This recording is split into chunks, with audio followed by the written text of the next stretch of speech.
Olá, gente! Mais um episódio do Boydcast, o podcast da transformação. Mulheres que transformam, homens que são transformados.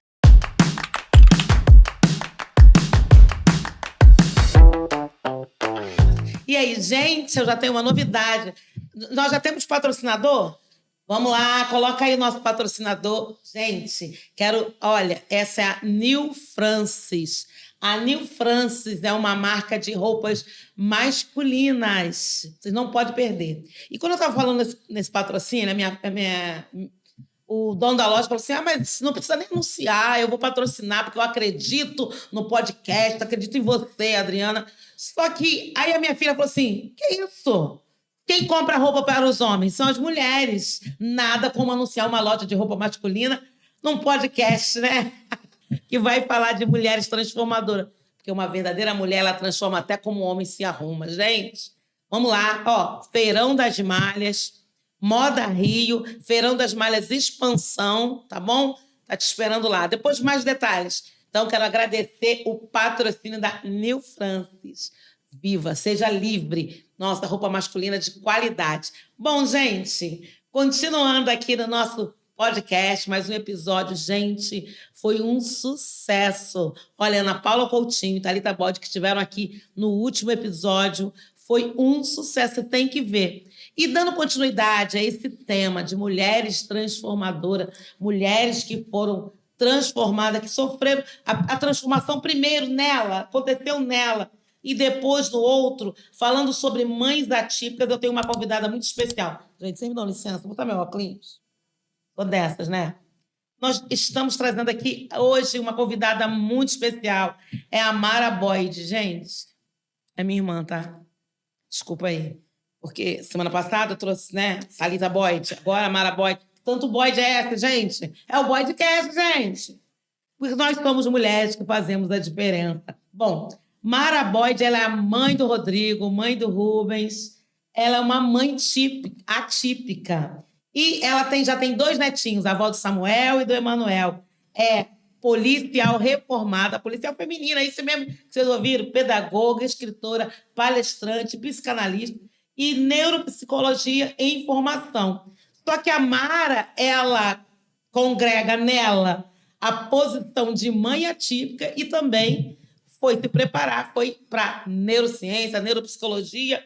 E aí, Mara também é autora de 2 livros publicados, Voz Reflexiva, que eu tive a honra de prefaciar, e Pessoas São Flores, que, por sinal, é muito lindo. Mara, e aí? Mara por Mara, fala um pouquinho de você. Então, eu quero começar agradecendo a oportunidade de estar aqui, podendo participar. Obrigada mesmo pelo convite. Então, Mara por Mara, eu fui mãe atípica em um período que não havia literatura sobre o tema, onde você aprendia na raça. Você fazia o seu conteúdo, você escrevia a sua história, você agregava valores, você abria caminho à machadada, ia como bandeirante, rompendo, fazendo a coisa acontecer. Eu tive o Rodrigo há 36 anos atrás e ninguém dava laudo. Quando ele nasceu de 7 meses, ficou na incubadora. Eu não sabia o que o meu filho tinha, os médicos não falavam. Não havia esclarecimento, a falta de informação, de conhecimento era muito gritante. E o abuso também. Não havia políticas públicas para o assunto, para a demanda. Essa frente era uma frente ignorada, nós não tínhamos nem vez nem voz. Então eu briguei muito, literalmente, brigar mesmo. Na época eu era policial, e a escala era uma escala assim, muito comprometedora. Comecei a ter um processo de transição na minha vida justamente com o nascimento do Rodrigo. Eu já tinha o Júnior, o mais velho, porém, com a vinda do Rodrigo, a minha agenda mudou completamente. A vida de policial já não me cabia mais. E nasceu o desejo de dar baixa na polícia. Porém, quando eu fui dar baixa, eu descobri que, como pedagoga, eu havia passado para um concurso público, inclusive para aqui, para o município de Caxias, tá? Eu sou funcionária da Prefeitura de Duque de Caxias. Que eu poderia me dar, né, ao luxo de ir para a reserva por avos, reserva remunerada. E assim eu fiz. Então eu comecei assim, a buscar a parte pedagógica e para o aprendizado do Rodrigo. Como acontece esse mecanismo com ele? Como iria acontecer? Ele seria alfabetizado? O que ele tem? Qual é a síndrome dele? Não havia diagnóstico, não havia laudo. Rodrigo não possuía laudo. Rodrigo entrou na escola e era taxado, eu ouvi, perturbado. Ouvi várias vezes isso em uma escola em Nova Iguaçu. Eu fui convidada a retirar o Rodrigo da escola. Olha, nós não podemos mais continuar com essa clientela. Era muito, muito dispendioso, muito cansativo. E eu continuava buscando. Então, a pedagogia foi o primeiro elemento elo para nós dois. Eu me lembro, Mara, você está falando aí do Rodrigo, do pequeno, eu me lembro que ele custou andar. Sim. Ele precisou fazer mais de uma cirurgia. Sim. Ele andou tardiamente, Sim. Ele andou com mais de 2 anos de Sim. idade. Ele precisou de fazer cirurgia. Quer dizer, não tinha só um diagnóstico, vamos dizer assim, que comprometesse a evolução do Rodrigo, mas também até a motora. Completamente. Mas você está dizendo assim de uma dificuldade que não tinha, de um apoio, né? Vamos dizer assim, sistêmico, né? Sim. Mas assim, e rede de apoio? Não. Família? Não. Quem você contava? Então, como é que foi eu contei muito com a minha avó, né? Contei muito com a minha avó, já falecida. E contei muito também com a minha irmã, Adriana, toda vez que ele precisava operar, vai para o hospital de traumatologia na Rua do Resende. Aí ela fazia escala comigo, dividia. Ora eu ficava, ora ela me rendia. Então, assim, eu não tinha um apoio por não saber seus direitos. Quais os meus direitos e o que o Rodrigo tem. Eu sabia que ele era diferente, tá? Ele é diferente, ele anda diferente, ele tem a marcha comprometida, ele puxa dos órgãos inferiores. Ele custou andar e não tinha. Levava num pediatra, levava em outro, levava no neurologista, levava no psiquiatra, não é caso psiquiátrico. Levava para psicólogo, não fechava laudo e, olha, ele tem um cognitivo preservado. Eu fiquei com essa peteca, sabe? Fiquei com esse jogo. E assim foi, muitos anos. E quando o Rodrigo teve um diagnóstico ou um laudo, você se lembra? Você pode ir? Lembro. O Rodrigo foi diagnosticado depois da primeira crise dele de nervo, que ele quebrou tudo. Ele quebrou um apartamento inteiro. Quebrou porta, quebrou móveis. Tinha quantos anos ele já? Hoje ele já tem 34? 35 anos. 35. Então, a primeira crise dele, uma crise bastante, né? Inclusive a ignorância de que houve várias coisas, né? Que aí a pessoa começa com muito misticismo, é demônio, é isso, é aquilo, começa a demonizar tudo, não? Então, ele tinha, primeira vez, ele tinha em torno ele já foi na adolescência, porque adolescente é cruel. Adolescência. Tá? E ali na adolescência ele descobriu que era diferente, porque até então, mesmo sendo diferente, como ele tinha uma família acolhedora, como ele tinha um ambiente funcional, como eu tinha toda essa rede de apoio, ele passeava, ele tinha vida social, ele era incluso por nós. Nós saíamos levando e incluindo, matriculava na escola e brigava para que ele permanecesse, a escola convidava a retirar. Não, ele vai ficar, eu vou para a delegacia. Ele nasceu numa época que não existia Estatuto da Criança e do Adolescente. Então, mas os direitos dele eram garantidos porque ele tinha familiares para brigar por isso. Porém, quando ele entrou na fase da adolescência, ele começou a ver todo mundo namorar. E ali ele descobriu que ele era diferente porque começaram os apelidos. Deixa que eu chuto, mula manca, tortinho. E ele Quanto isso magoa, né? As pessoas não têm noção. Até o próprio, né? Que isso dói. E dói na família inteira. E eu acho assim, eu costumo dizer que se eu pudesse, eu trocaria com ele. Eu assumiria a síndrome para mim e ele seria perfeito. Eu faria essa troca se eu tivesse esse poder mágico. O conceito de perfeição, né? Que perfeito. Quem é? Então, nessa época, ele descobriu porque ele quis namorar. Então, foi a primeira vez que o Rodrigo deu crise. Entrou a parte fármaco. Então, entrou a administração de remédios fortes. Ele faz uso até hoje drogas muito fortes, por isso também que eu fui estudar, fui buscar. E o Rodrigo, os pais da garota não aceitaram um namoro, nem o pastor da igreja que nós congregávamos na época. Falou que não tinha ninguém ali com idade de namorar, que ele era muito jovem, ele tinha em torno de uns 16.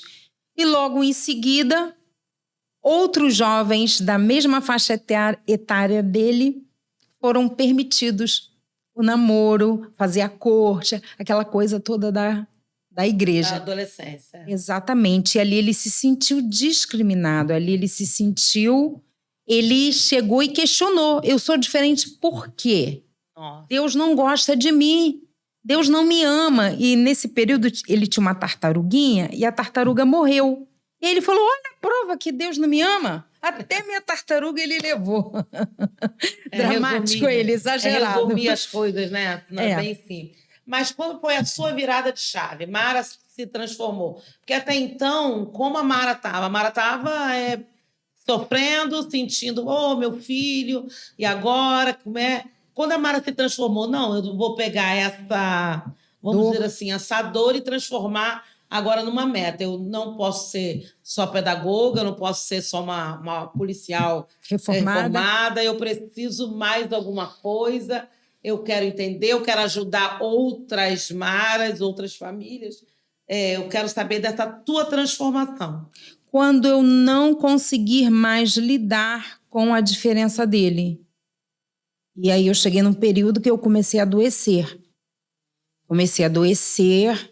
E eu posso falar isso assim com muita propriedade e autoridade, porque hoje em dia eu fiz meus exames e tudo bem, eu não tomo um remédio, eu me sinto assim muito satisfeita de poder falar isso. Eu não faço uso de remédios nenhum.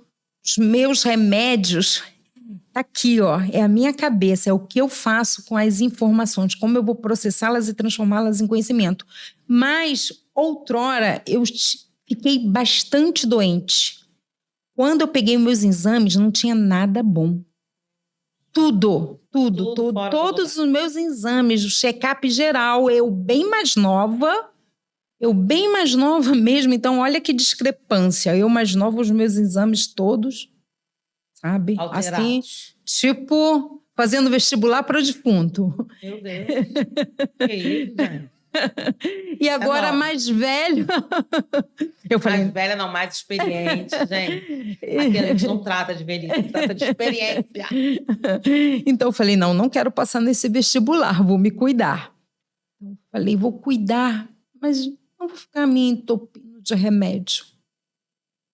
E na minha vida as coisas sempre acontecem de uma forma muito natural. Eu não busco, não fico, eu vou fazer isso e isso vai... Não, eu não sou uma pessoa estrategista, não sou, nunca fui. Às vezes até me penalizava por isso. Poxa, se eu fosse mais estrategista, mas não sou. Mas Deus, em sua infinita sabedoria, sempre me presenteou. E eu costumo dizer que a vida é um presente. Se você acordou... Pega o seu presente que é a vida, desembrulha e vai contemplar aquele presente, vai fazer o uso daquele presente, porque a vida realmente é um presente. Então, as coisas foram acontecendo na minha vida assim, tudo foi acontecendo de pessoas agregar valor na minha vida, chegar e me convidar. Mara, vamos fazer psicanálise? E eu virei para essa amiga e falei assim, tá maluca? Eu não curto, não gosto, isso é uma lavagem. Confesso que eu era bastante preconceituosa e eu não quis.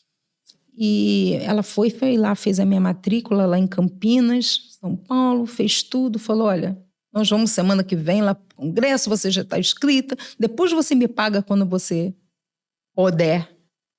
Falei, meu pai, aí fui, conclusão, ela saiu, não levou o curso até o final, eu fiz 3 anos e 6 meses, fiz a psicanálise clínica e comecei a me apaixonar, a me entender, a entender meu filho, entender outras pessoas, o contexto o qual eu estou, e comecei a ver a vida com outro olhar.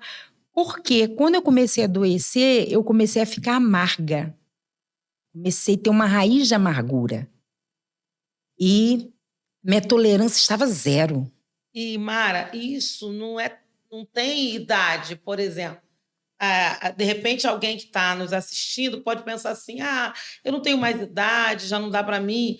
A Mara foi se descobrir já depois de um filho especial adulto, depois de tanta amargura, depois de, talvez, né, tentar dar murro em ponta de faca, como diria no ditado popular, e ela parou, vamos começar, peraí, vamos zerar. Ela escreveu um livro, fala um pouco do seu livro, vamos voltando, vamos costurando a nossa coxa de retalho.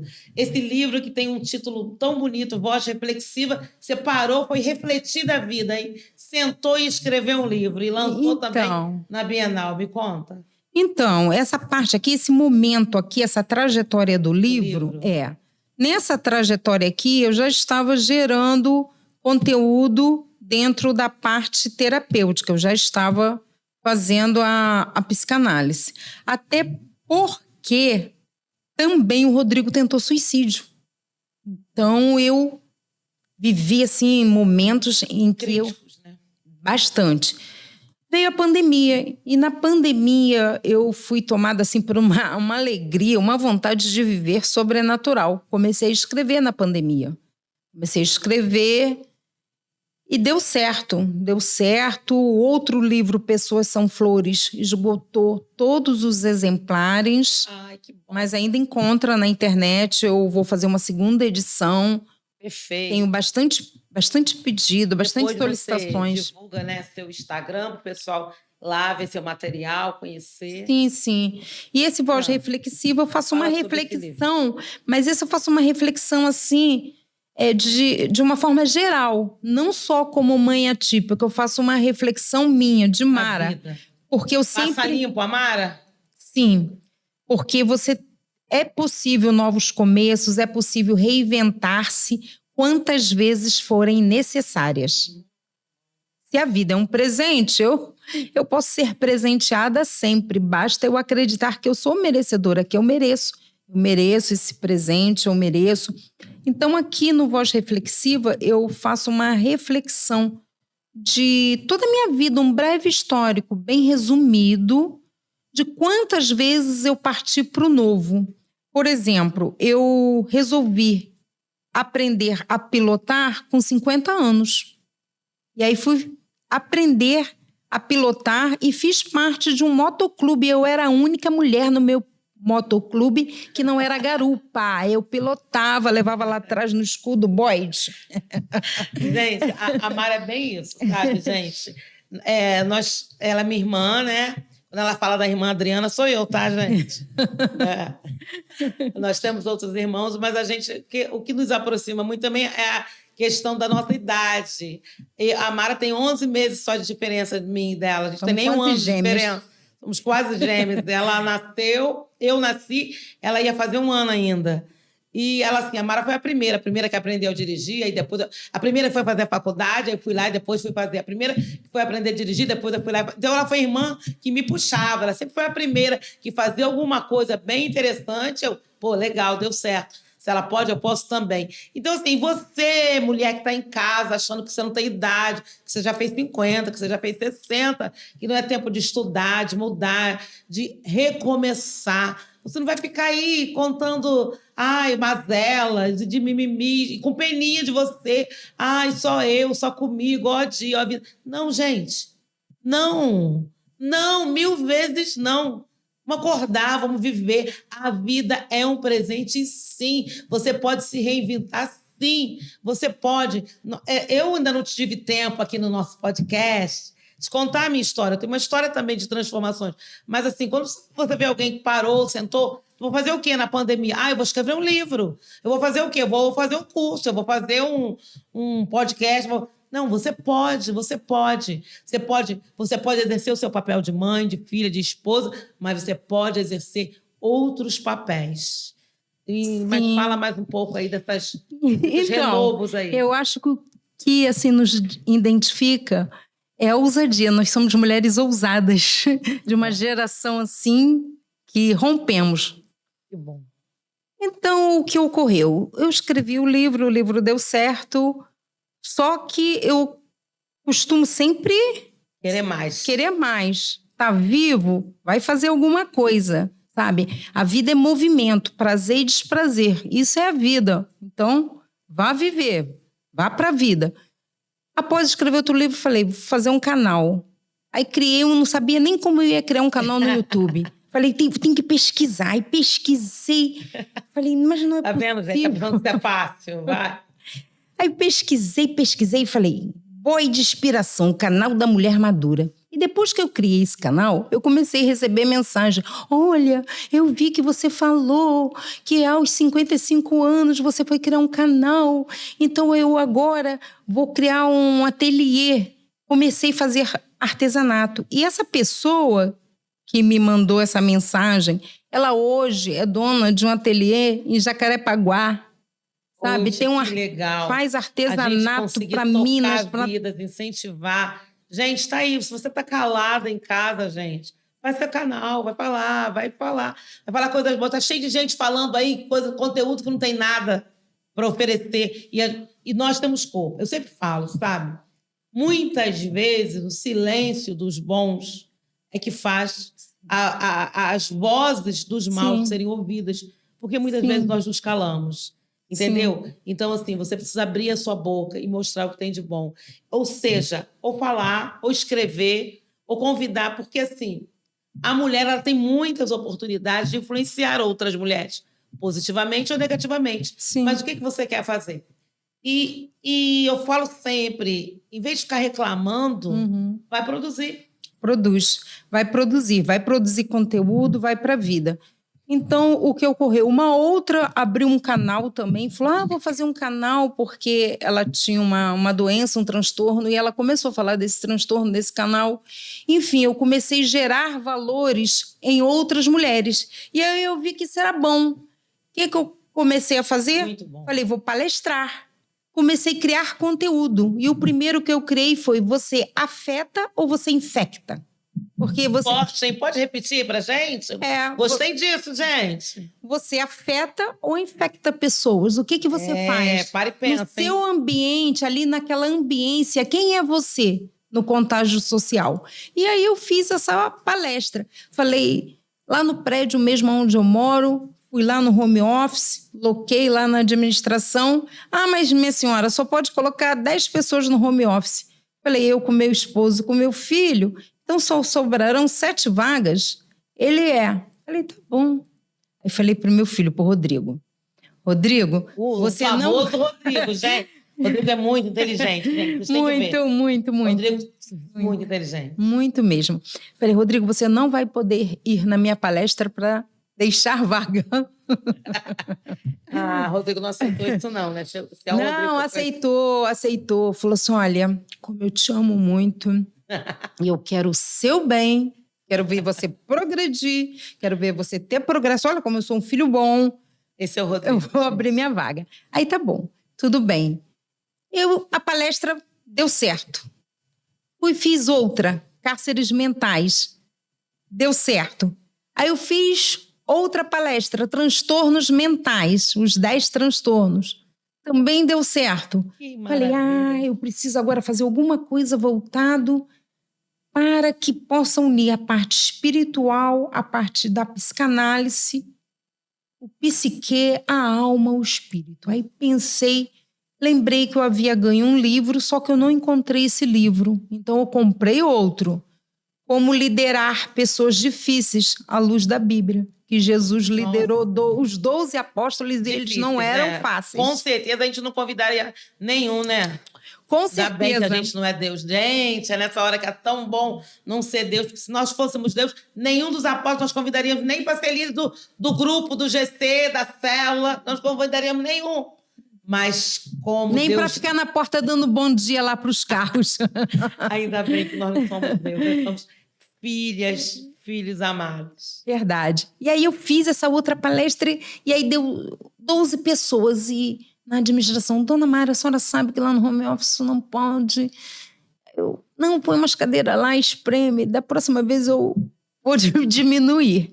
Enfim, resumindo, eu tenho obtido assim um retorno, uma devolutiva positiva da palestra e pessoas que foram só assistir a palestra, com 8 palestras, estão com postura diferente, dizendo, Mara, eu estou sentindo, eu estou me encontrando por dentro, eu estou reflexiva, eu estou pensando, porque o que nos diferencia do animal é justamente isso, né? Nós somos animais racionais, então quando você pensa, você é um ser pensante, você pode evoluir e na sua comunidade você pode fazer algo diferente, diferenciar. Pode ser luz, né, gente? Sim. Eu vivi um luto muito grande, sendo mãe atípica, por falta dessa rede de apoio que existe agora. Eu acho isso assim um espetáculo. Você fala assim, no caso, uma rede de apoio profissional, né? Profissional. Assim. Profissional, terapia. E até do governo, né? Sim. Hoje tem tanta coisa que não tinha, né? Há alguns anos atrás. Não tinha nada. Outras só tinha. Oportunidades. Você deixava de ser convidada para algumas festas. Isso aí, infelizmente, ainda acontece. Seu filho não era bem quisto. E eu vivi tudo isso assim de uma forma muito intensa, mas hoje em dia eu agradeço, porque quando eu vou dar uma palestra, eu dou... uma vivência, né? Nossa, eu sabe, porque eu estou falando de algo que eu não li no livro, algo que eu vivi, que eu construí, construções minhas, limites meus. Então eu falo com autoridade e autoriedade. Então sempre foi assim, e nisso eu vou me reinventando. Depois eu descobri que eu precisava ir além. Falei, vou fazer neuropsicologia. Preciso de mais, preciso me apropriar mais, entender melhor como esse mecanismo, como as coisas se dão a nível neurológico. Enfim, resumindo, eu nunca parei.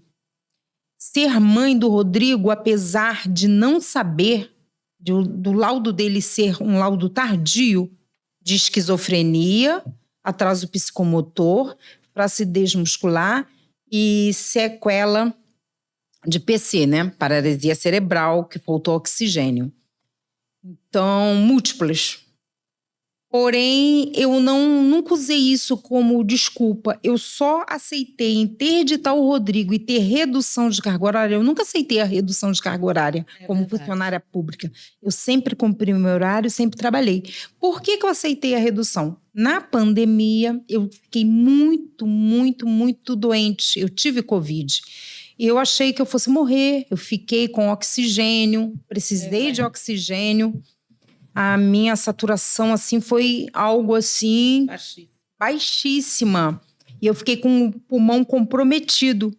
Eu fiquei funcionando com 40% do meu pulmão. Então, como eu achei que ia morrer, eu fiz um voto comigo mesma. Caso eu saísse com vida, eu iria interditar o Rodrigo. Me preocupei em deixar algo para ele, a pensão. E aí, por conta da redução, por conta da interdição, eu fui obrigada a fazer redução da carga horária. Eu não queria. Então, a interdição é uma segurança de que o Rodrigo vai ter alguma coisa caso você venha faltar. Meu salário. Seria do seu salário da Polícia Militar. E de Duque de Caxias também. Da Prefeitura. Sim. Sim, entendi. Sim, por isso que eu fiz. Eu, em momento nenhum, eu queria redução. E nessa redução me abriu um tempo maior para me dedicar para essa causa, outras coisas. E hoje em dia eu... Eu estava aqui no último episódio do podcast, conversando, né, com a doutora Ana Paula e com a Thalita, e exatamente o que elas falaram comigo foi justamente de que é uma preocupação dos pais atípicos. E se eu faltar, como meu filho vai ser? Você já tem um filho adulto, tem um filho de 36 anos, né? 35. 35, vai fazer 36 agora em dezembro, né? 4 de dezembro. O Rodrigo faz aniversário. Então, assim, e você fez isso porque o Rodrigo, você sabe que se você vir a faltar, o Rodrigo precisa se manter e já está um homem, né? E dependente de você, não para tomar um banho, não para comer, não para sair. O Rodrigo faz isso muito bem. É muito inteligente, pega ônibus sozinho, pega condução, sai, mas está no quesito financeiro mesmo, né? E aí, isso, de uma certa forma, te gerou um tempo a mais e você conseguiu agora fazer outra coisa. Usufruir desse tempo em benefício. Então, como eu falei, as coisas na minha vida, elas acontecem. Uma amiga chegou e falou assim, vamos montar um negócio, vamos montar um consultório, uma clínica. Aí eu falei, vamos. Mas falei, vamos, e capital, capital de giro, tudo bem. Quando um belo dia ela me telefonou, falou assim, olha, vamos ver umas salas. Eu falei, não, mas eu agora não estou no momento com dinheiro para investir. Ela, não, eu fui mandada embora do emprego, vem ver a sala.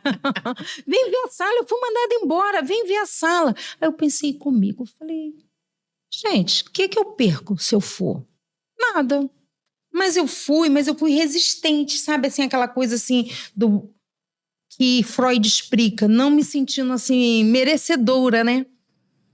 Não fui com aquela... Chegou, eu falei assim, eu queria alugar aqui, nesse edifício, aqui no Recreio dos Bandeirantes, queria alugar aqui, neste edifício aqui, no Absoluto. Pensei isso comigo. Peguei uma foto do Absoluto, peguei umas folhas e colei. E coloquei desejo, escrevi o meu desejo ali e coloquei livro dos meus sonhos. E guardei, coloquei na gaveta. E nós fomos ver várias salas.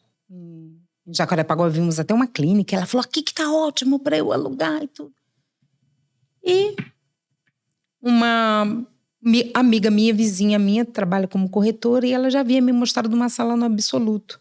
Eu falei assim, mas eu queria uma sala lá no Recreio para ficar mais perto, porque ali eu posso olhar o Rodrigo, estar perto dele, porque toda hora ele... Olha, você tem redução de carga horária por minha causa, hein? Ele lembra você sempre, né? Ele não deixa eu esquecer nunca. Olha, eu tenho que estar próximo de você. E eu falei assim... É verdade, é um grudinho. Eu não consigo, assim, respirar. Eu falei assim, então tem que ser na rua onde eu moro. Esse consultório tem que ser na rua onde eu moro. Aí tá bom. Aí lá você tá colocando uma opção de obstáculo. Daqui a pouco eu arrumo outra sócia. E na mesma semana ela me liga, Mara, vem ver a nossa sala. Já ajeitei tudo. Aqui, ó. Pode vir do jeito que você estiver. Vem do jeito que você estiver. Que a sala é no Absoluto. Que a sala é no Absoluto. Vem descalço, de sandália de dedo, na rua onde você mora.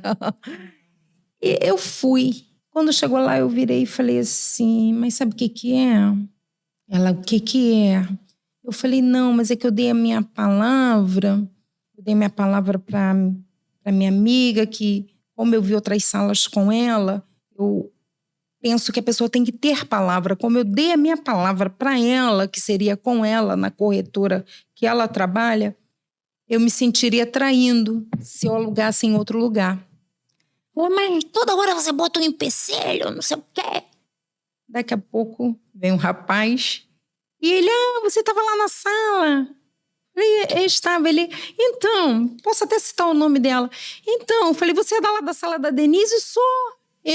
Era da mesma sala, então não estava fugindo do compromisso, não. Aí fui lá, enfim. Então, vocês alugaram essa sala, você e a sua amiga, e o que está acontecendo lá nessa sala?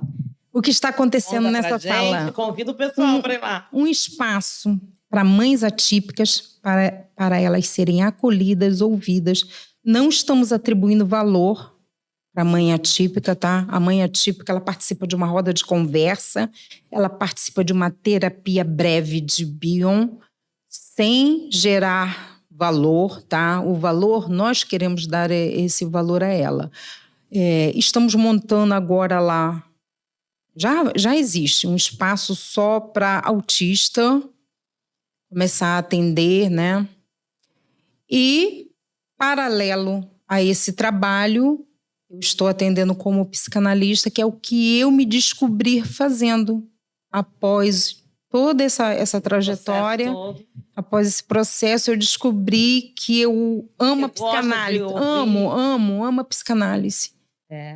Eu gosto de, depois que o paciente vai embora, ficar montando ali o quebra-cabeça, pegando. Vamos lá, na janela da alma, o que encaixa aqui?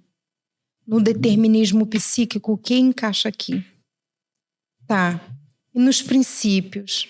Vamos lá. E aí eu começo a montar. Aí esse paciente é isso. Aí eu vou ver qual manejo técnico eu vou utilizar para ajudar aquele paciente naquela demanda que ele se queixa, na incompletude dele que ele trouxe para a clínica, né?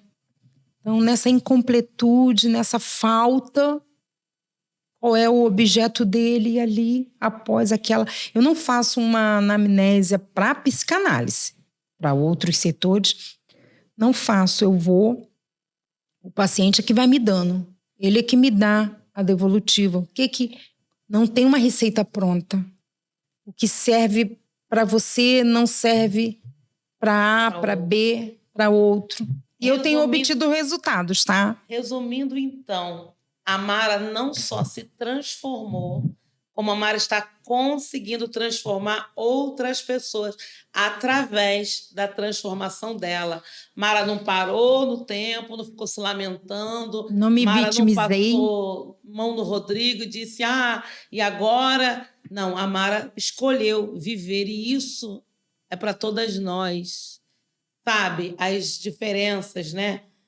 Eu estava hoje lendo a minha Bíblia de manhã, fazendo meu devocional, e eu estava lendo a questão do Naamã, tinha lepra, e Naamã vai encontrar lá com o homem de Deus, a menina, uma das escravas lá, uma menina que servia a esposa dele, falou, se o senhor conhecesse o meu senhor, o senhor ficaria livre dessa lepra. Ele foi lá e ele queria, imaginou que o Senhor ia fazer, ia acontecer, e o profeta disse para ele, ponha lá 7 vezes lá no rio e você vai ser limpo.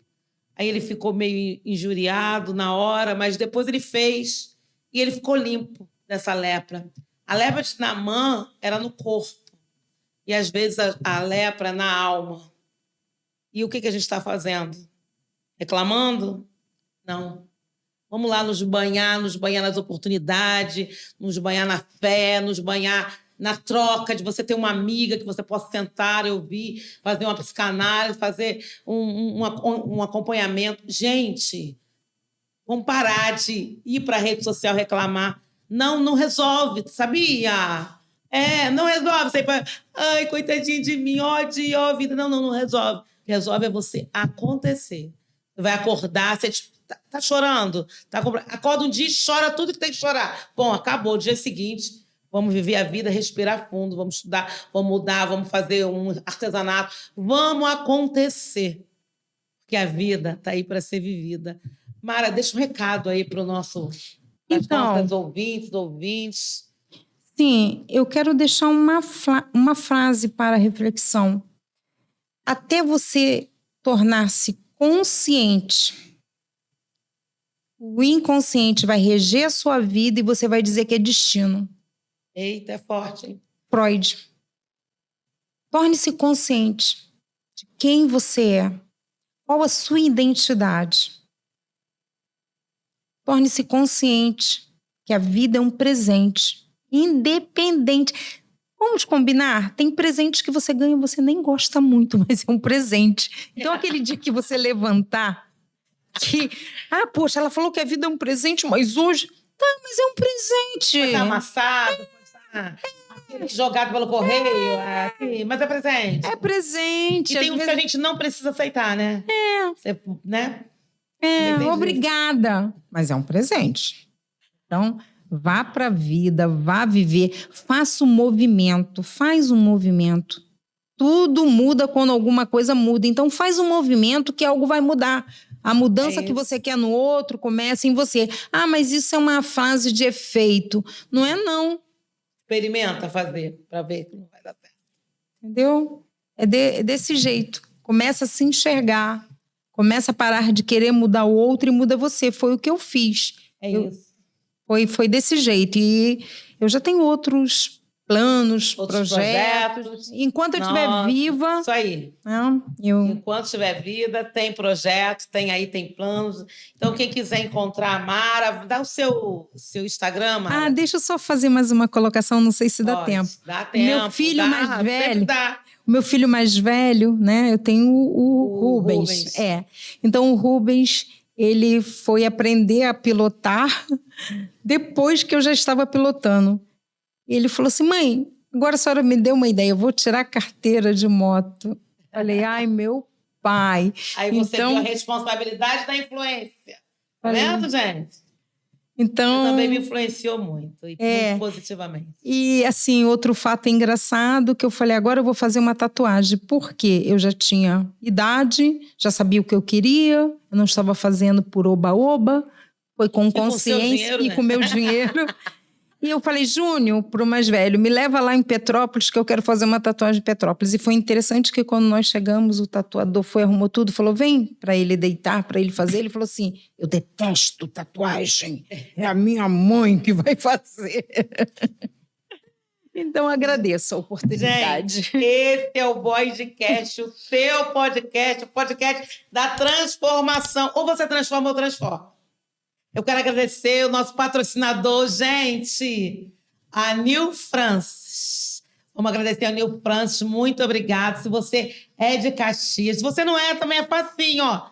Feirão das Malhas na 040, tá? Moda Rio, no Feirão das Malhas nós temos 2 lojas lá. É só visitar, moda masculina de qualidade. Muito obrigada pela sua atenção, muito obrigada. Mara, eu não tenho palavras para te agradecer. Beijo, Rodrigo. Eu que agradeço. Beijo, Júnior, meus sobrinhos, meus amados. E você que está em casa, gente, nunca é tarde para começar projeto nenhum. Enquanto tiver fôlego, enquanto tiver vida, começa tudo de novo. Um dia você ainda vai saber da minha história. Beijo!